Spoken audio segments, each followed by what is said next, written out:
Oh, you just ask her, or do they get like a survey sheet and then anonymously they fill it out? Yeah, you're the only one that did Yeah. on the onboarding. Here you get this anonymous onboarding Yeah, like don't be afraid, we don't know who survey. filled Don't be out. afraid to say And it's anything. like good enough. So you gotta be great, and I'ma do whatever it takes. Doing what I love for life, and I'll pay the price, and not stopping even if the shit kills me, even if it kills me. Hi everyone, and welcome to MattGron's Scaling Up Journey, and this is episode 22. And as we say, this is where entrepreneurship runs smack into reality. And my name is Mattias, and who are you? I'm Svea. Welcome also from my side. Hello also if you're new here. And if you're new here, you probably don't know what we're doing. And on our Monday episodes of MattGron's Scaling Up Journey, we are talking about a weekly self-inventory that you, Mattias, do every Friday, right? Alongside your colleagues at iGoMoon. And you ask yourself 3 questions, and every Monday he shares his answer to the question here in this format. So, are you ready, Mattias, for the first question? Yes, let's take it away. All right. So the first question is also connected to a core value of Mattias' company. And the first core value is be brave. And the question to that is, what are you not proud of? And what could you have done better last week? Yeah, last week I actually discovered a fail, Oh, hashtag fail. Yeah, so I wrote in Annie's contract when she started here that her start date was 2020, and yeah, it's 2021 now, so there's a lot of salary you have to pay then for all the yeah, months. I know. Yeah, but it was okay, and it was at the same page. So she didn't actually, she never saw it herself. So yeah, we laughed about it. It was fun. Yeah. So guys, always read your contracts. Has also happened to me something like that. Sometimes the obvious things or the most obvious things you just oversee.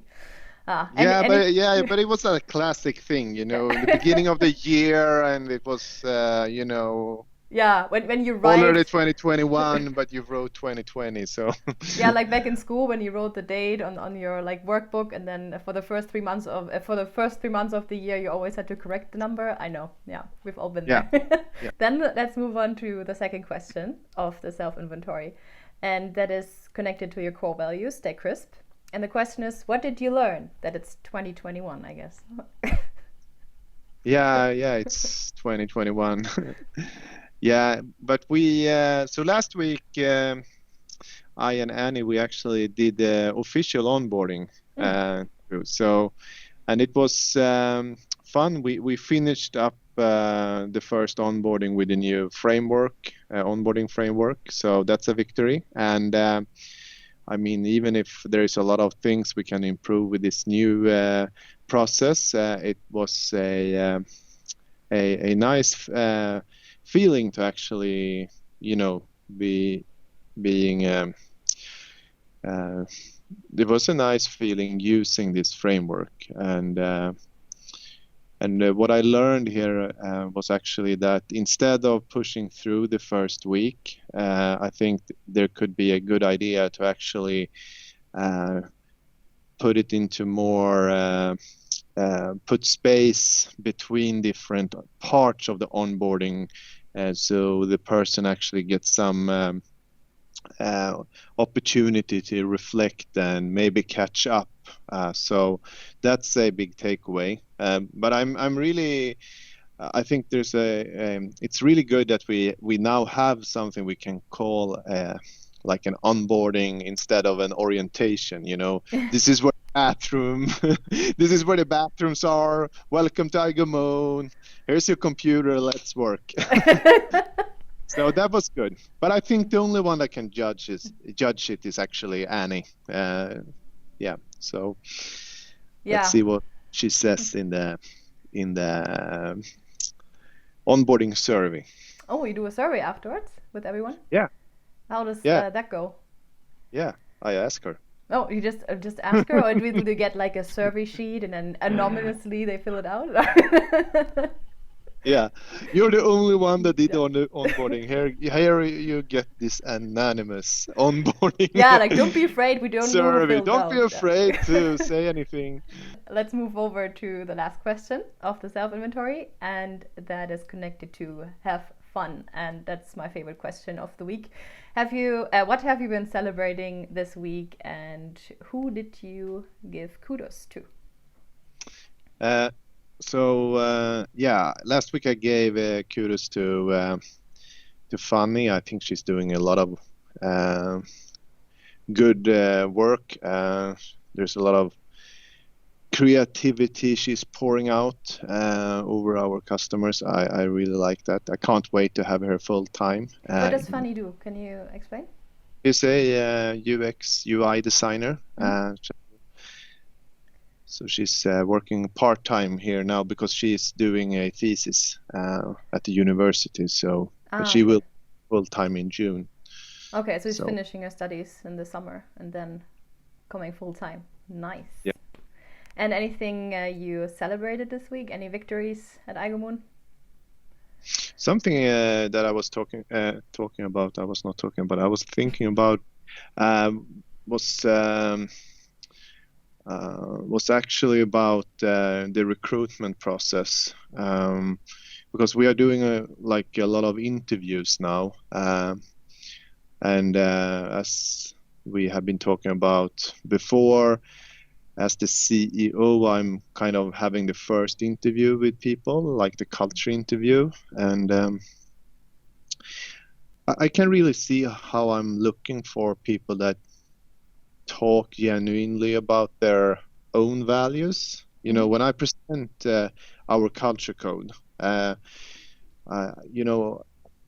I'm also looking for people who have the courage to elaborate on what they think about when I maybe ask culture-related questions, or not what they think about, maybe how they see or perceive our culture code from their perspective. So, and I think it's something I learned is it's very important to listen when you're asking culture-related questions, because I think too many people, they kind of politically have the correct answers. And if you have too many politically correct answers or an indifferent attitude, I think that's also often a sign the candidate doesn't have an open heart, and in that way is not like the best fit for us culture-wise. Yeah. I think there could be a sign of not being coachable. Mm-hmm. Yeah, and also maybe a bit insecure. I could think if someone has too many or thinks too much about what other people think, what the right thing to say is. Like, I'm a bit more the opposite. I just say what I think right away. Also a problem sometimes. But yeah, I get that.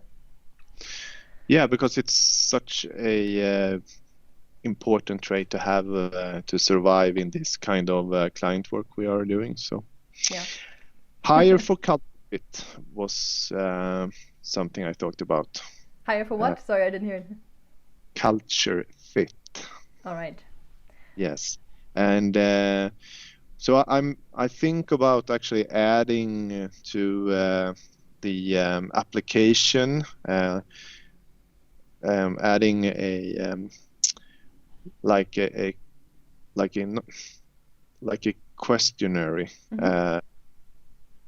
like a setup where you actually answer some culture-related questions, so we even have a better understanding before the first interview. Yeah, that's a good idea. They relate to our culture code. Yeah, and you also mentioned before you were just building up your own database for the recruitment process and everything. So now you have also full control about questionnaires and things you want to ask beforehand, right? Yeah. Yeah. Okay, I'm looking at my watch here. Tells me perfect episode length, unless you have a wrap up or a takeaway of the week. Yes, here it is. For culture fit.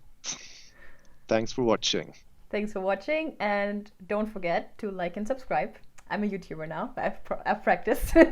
And please let us know if you have any questions. Leave them down below, and we are happy, or I think predominantly Mattias is happy to answer your questions. But yeah, don't be shy. Ask whatever you want, and see you in the next question in the next episode on Wednesday. Thank you for watching. Thank you.